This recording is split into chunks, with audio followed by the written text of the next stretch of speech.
Hello everyone and welcome back to the FPL Engine YouTube channel. Now today I'm going to be taking you through players from each position who I think you should consider picking up before the start of game week 1.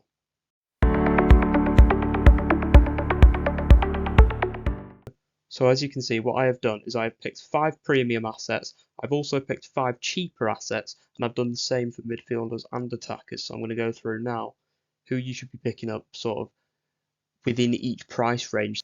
So, starting off with Virgil van Dijk. I personally own Virgil van Dijk at the moment. He is in my current draft. I think he is a very good player, especially for defcon, which you can see on most of these players on the screen. They're mostly focused on defcon, and that's just because I think it's going to be so good this year. And I really do think defcon maybe will take over the sort of more attacking defenders. I mean, there's always a case for a Munoz because obviously he plays literally in the midfield, but I think I would rather go safe and just pick the defcon players. But yeah, anyway, Van Dijk, it's a decent set of opening games. The first 5 it's not amazing. Bournemouth at home. I mean, you can see a clean sheet in that game. Newcastle should pick up a lot of defcon points. Same with Arsenal. Burnley, you can see a clean sheet, and Everton, hopefully a clean sheet. So it's not a bad opening 5. And I think out of the 6 million defenders, he's definitely my favourite for stats last season, for his goal threat, and definitely for his defcon. Sorry, so I think he should be a good pickup. Now James Tarkowski, obviously an Everton defender for 5.5 million is a bit ridiculous, especially when you're hearing the name James Tarkowski. But the thing is, you have to forget about the name. But the thing is, you have to forget about previous seasons because if you saw him for 5.5 in previous years, you would have never looked at him at all. But now I think it's definitely different. Obviously, his defcon numbers are amazing. They're the best there, and he would have gained an extra 44 points. I think it was last season through it. So yeah, I mean it's definitely worth considering. He has been injured recently in pre-season, but he did play against Manchester United, so I think he should be fine for the start. So yeah, I think he's definitely a good pickup. I've included Saliba. I've not included Gabriel because right now he is currently injured. I've not included any injured players on any of these lists just in case. But if Gabriel's fit and he's ready, I would definitely say he's up there with Van Dijk as the best 6 million pick, maybe even the best 6 million pick. But for now, Saliba, I I don't know if I'd go near him over someone like a Van Dijk. Bear in mind that Arsenal could be missing Gabriel, which does help their defence. Opening 2 looked decent, but in that first game, I can see Manchester United scoring, so I wouldn't be backing the clean sheet that game. The second game against Leeds, you would hope there's a clean sheet. Third against Liverpool, no, probably not. Forest could be, and City could be. But I don't know if I would go there over someone like Van Dijk, as I said. I think I would much rather, stick with Van Dijk. You've got Burnley game in week 4. You've got Everton, you've got Bournemouth in there. I think I would rather go with the Van Dijk, but if you want to back that Arsenal defence, I'd say Saliba's definitely the best way to do that. Next up, we have Murillo for 5.5. Again, he is one of my favourites there. I think his defcon numbers as well, putting up 10.6 average is absolutely amazing, just like Tarkowski. Them two will be lethal this season. They will be absolutely amazing if they can just get you a solid 4 points every game at least, maybe even an 8 or a 10 with a clean sheet. So yeah, I think he is a good option. I think he really is a good option. And Forest's fixtures as well. After that Burnley game, they've got Sunderland, so you can't go wrong with him really. Then Gvardiol, again, I put him in there because he's my other. I do like Cucurella as well, but I was just thinking now Jarell Hato's joined, you really don't know about minutes. With that big Chelsea squad as well, really, you can't tell. But yeah, Gvardiol, it's a good set of opening games, but I just don't think I'd go there.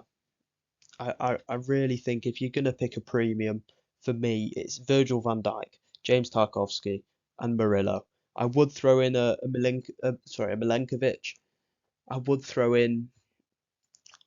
I think that's it really. I think that's my four that I would narrow it down to. Look at the data and just decide on that. Gvardiol, 8 Nori could be a good pickup. 8 Nori could be a great pickup, but again, you just don't know about the minutes. That's why if you're going to go for a City defender, I would definitely stick safe with Gvardiol. So, just to take you through the defcon actual numbers quickly, obviously you can see Murillo and James Tarkowski right at the top, which just shows again that they're going to be great for it, hopefully. And there's obviously a lot of other players in there. Van Dijk's in there, Milenkovic is in there. So I think that, again, for me, they're definitely my top four premiums. Now, moving on to some cheaper sort of defender options, I have included Mickey van der Ven. Now, unless you're going for a bench boost week 1, I don't think I would look at him. I've included him mainly for that purpose, just for that Burnley home game. But apart from that, his numbers aren't great and he is quite injury prone. So this is just sort of a, if you want bench boost 1, Mickey van der Ven's definitely a good option. Anderson, I think he's great for defcon. I think he's very, very good for defcon, and his fixtures really aren't. They're not awful. They're not great, but they're not awful. That leads Brentford in there, Brighton, United. I mean, the only really hard one there is Chelsea. So I think he's definitely going to be a good pickup with them great defcon numbers. If you back Fulham's defence, I don't think you're going to get a clean sheet much, but if he can get them defcon points, I would be very happy with that. Chris Richards from Crystal Palace, again, I think he is great for defcon. I think he's actually quite good in the box on corners as well for getting his head on it and scoring some goals. Just like Lacroix, you can see down there, also the same, very good. Very good for defcon, them two Palace assets. I would stay away from Mark Gahey for now because there's always obviously he could be going to Liverpool or he could be going to Chelsea. He's linked to both of them right now, so I wouldn't go near him, sorry. I wouldn't go near him for now. I would, if you're going to go for a Palace defender, I'd stick to these two. If you want them sort of bench boost 2, if you can bench them in the right weeks and you can play them from sort of 4 onwards, it looks good. But yeah, I think they're definitely good options. Lacroix, if you wanted to spend the extra 0.5, but if you want to save some money, I'd definitely just pick Chris Richards, sorry. And I think Munoz definitely has a higher ceiling, but if you just want to go safe, you want to try and get some defcon points, I'd go for one of these two. Also got Nico Williams in there. Now, one thing about Nico Williams, I think he could genuinely be one of the best defenders in the game this year, because his defcon numbers for a fullback are genuinely ridiculous. And if it was him or someone like a Murillo, I feel like I would want to save the 0.5 on Nico Williams because his numbers for goals and assists are obviously a lot better, and his defcon numbers aren't far off. So I think he could be a great pick for 5 mil.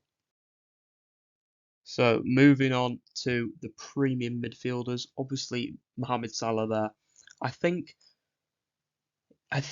Salah, personally, I don't think he's going to live up to what he was last season. But I just think it's the safe idea to start with him. Because I think if you don't start with Mohamed Salah, with his ownership, with his captaincy levels, if he bags a hat-trick, that could be season over. Genuinely, as early as that could be a season over. If he bags a hat-trick, scores, imagine he gets 2 hat-tricks 2 weeks in a row. That is season defining. That could be your FPL season done just because you didn't own him.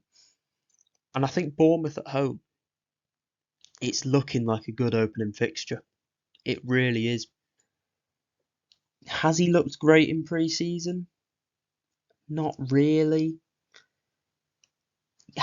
I think I would just go with him for safety personally. His numbers are good. He gets you over 200 points every year without fail. I just think he's too consistent to look past. 14.5 mil, people will argue you can go without, and maybe you can later on, but I would recommend starting with him definitely. Cole Palmer, obviously we've seen what he can do. 200 points 2 seasons in a row. He did drop off at the end of last season, but again, in the Club World Cup, he just showed what he can do. He does have penalties. I think he could be a great asset again this season. I think he's going to be back to his best, hopefully. So I'd definitely take a look at Cole Palmer. Bruno Fernandes. Now I put him in there mainly because he's on pens. With Mbermo and Cunha there, you would hope he sort of will get more assists. He may play a deeper role, but with penalties, all it takes is for someone to get a pen, and I would bet on him to score it every time. So I don't know if I'd personally go there for 9 mil, but if you want to go with something a little bit different, I'd definitely look at Bruno. I think he could be a great asset this season. Eze, now this is with the mindset that he doesn't sign for Arsenal, because if he signs for Arsenal, it all goes wrong really. He's going to probably be ruled out as an asset unless he can get 90 minutes at Arsenal or wherever he goes. It could be Spurs, it could be Chelsea. I'm pretty sure he's linked to Arsenal. So I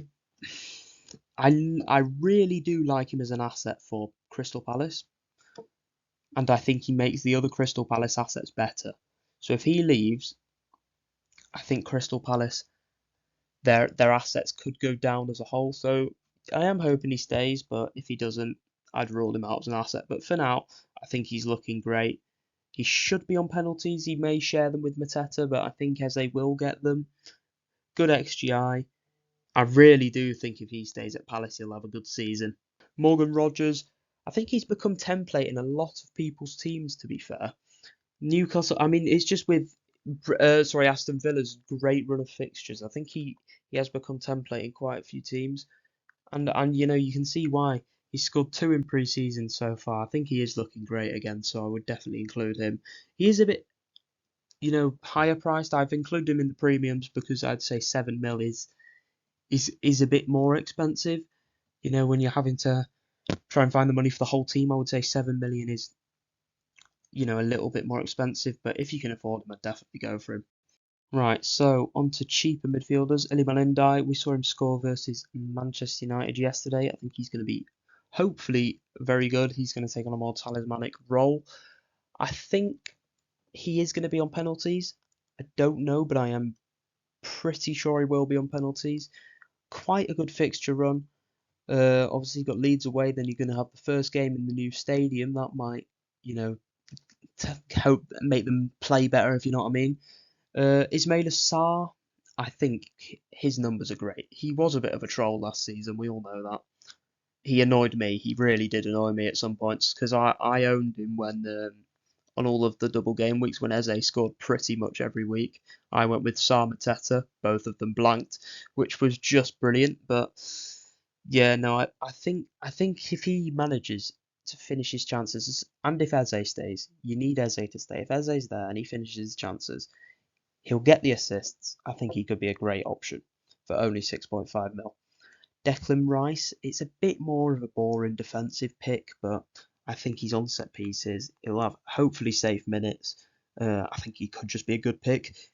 Elliot Anderson, a lot of people have been saying he's going to be a great pick. I personally own him. I think he will be a great pick, especially with Forest's fixtures. If you saw what he did with defcon last season, I think he could maybe be the best 5.5 million because he should hopefully just be a consistent, sort of 4 points every other week, hopefully at least.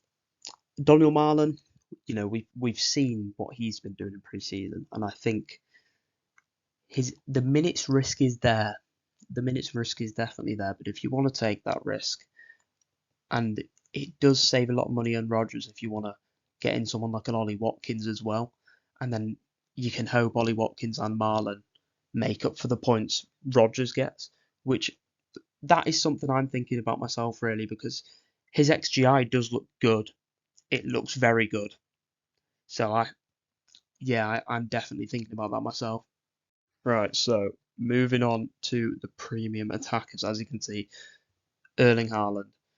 Now, I am stuck on this. I think I'm gonna go for Salah personally. I think I'm just gonna play it safe and stick with Salah, but you can make a case for Erling Haaland. You really can.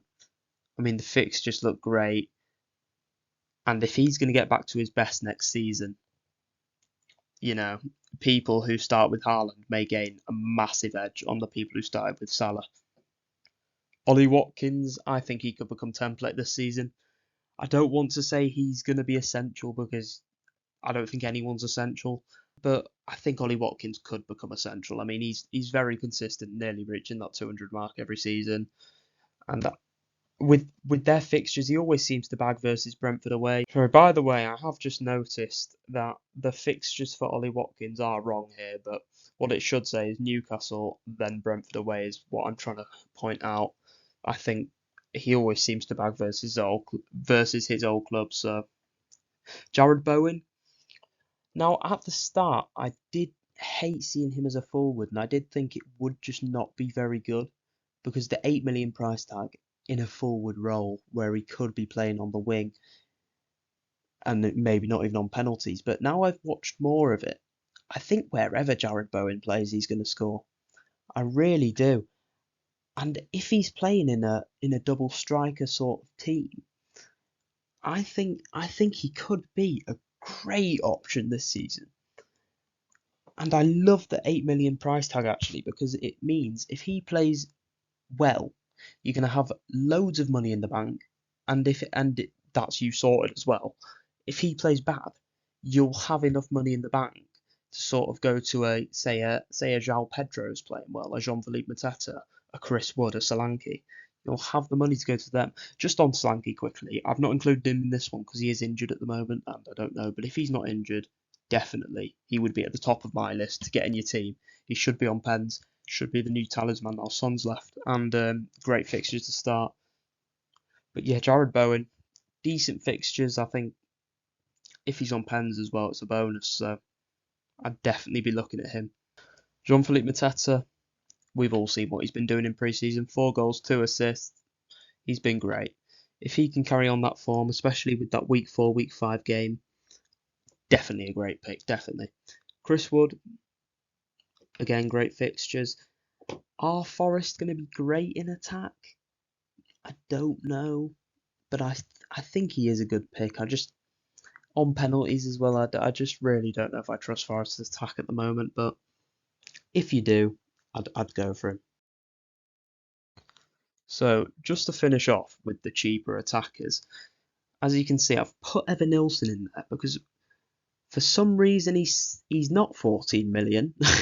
he is 7 million. I must have messed that up, but why I've put Evan Nilsson in there is because I think if you manage to bench him for that game week 1, the fixtures after that look great. Especially that week 2 one. If you want to go for a bench boost week 2, I think Evan Nilsson could be very, very good. Danny Welbeck should be on penalties. Now João Pedro's gone decent fixtures, but he is a bit injury prone, but definitely great for the start of the season, hopefully. I think the ceiling's not too high, but I think he's a solid pick for the start of the season. Strand Larson, I think he could be great if you manage to bench him for that week 1. I mean, you could play him for that week 1. You never know with City, really, do you? But I think he could be a great pick. If you look later down the line as well, his fixtures do look good, so I think he could be great. Nicholas Füllkrug, if he plays like he did in pre-season, he's got 2 goals in pre-season. If you see him playing up front with Jared Bowen, I think for 6 million he could be an absolute steal. I think he could be great, and I think he could replace Jared Bowen if he's playing up front with him. If he settles down that forward role as well, if he gets there 90 minutes every game, he could definitely be picked over Jared Bowen for 6 mil. Igor Thiago. Now, obviously, it looks terrible with his expected goals and expected assists. The guy played barely any games. That's why he's got 9 points. So, if Wissa leaves, he could be on penalties. And I think he is going to be sort of the new man for Brentford. So, he's scored in pre-season. They've only played 2 games. He's scored a goal. So, hopefully, he can emerge. I don't know if I'd go with him in week 1. If you want to take a risk, he can do. But I think later down the line in the season, he could be a very, very good player. Anyways, thank you to everyone for watching once again. Make sure to smash that like button and subscribe, because these graphics do take a very long time to make, and a lot of work goes into them obviously, so it'd be much appreciated if you hit that like button and subscribed, and I'll see you in the next video.